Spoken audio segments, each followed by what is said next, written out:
मरियम नवाज ने खोली है असीम मुनीर की पोल। नवाज कहती हैं कि भारत के हमलों में बड़ा नुकसान हुआ है पाकिस्तान को। ऑपरेशन सिंदूर से पाकिस्तान में बड़ी तबाही हुई है।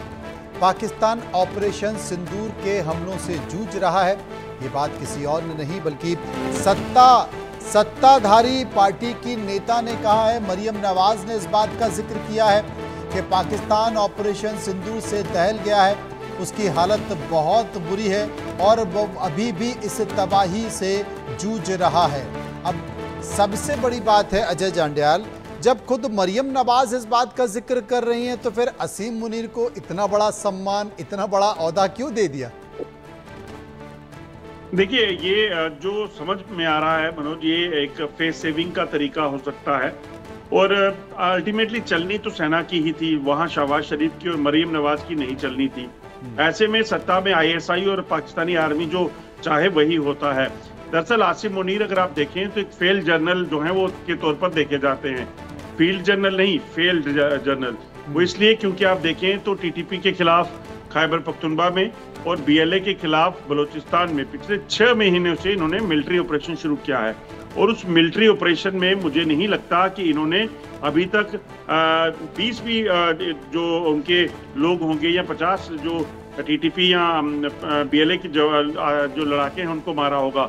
मगर उसी के अगेंस्ट अगर आप देखें तो पाकिस्तानी सेना का बहुत बड़ा नुकसान हुआ है। हर रोज पाकिस्तानी सेना के 10 के करीब लोग मारे जाते हैं। इसमें ट्रेन हाईजैकिंग हो, बस पर हमला हो, इनकी कई यूनिट्स, कई कैंप जो है उनको तबाह किया है बीएलए ने और टीटीपी ने। ये बताता है कि एक तरह से पूरे तरीके से फेल हो चुके हैं हर फ्रंट पर।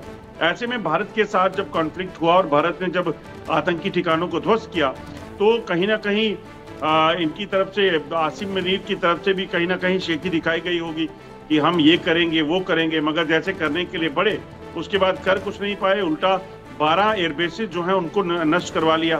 तो उसके बाद अब क्या कर सकते थे आसिम मुनीर? स्टेप डाउन तो कर नहीं सकते थे।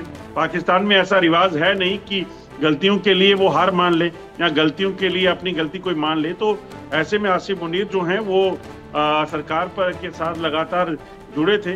जहां तक सत्ता पलट की बात आ रही थी, आपको याद होगा जब ये हुआ है उसके बाद चर्चा इस चीज को लेकर थी कि वहां पर एक बार फिर से जो है वो तख्ता पलट हो सकता है पाकिस्तान में।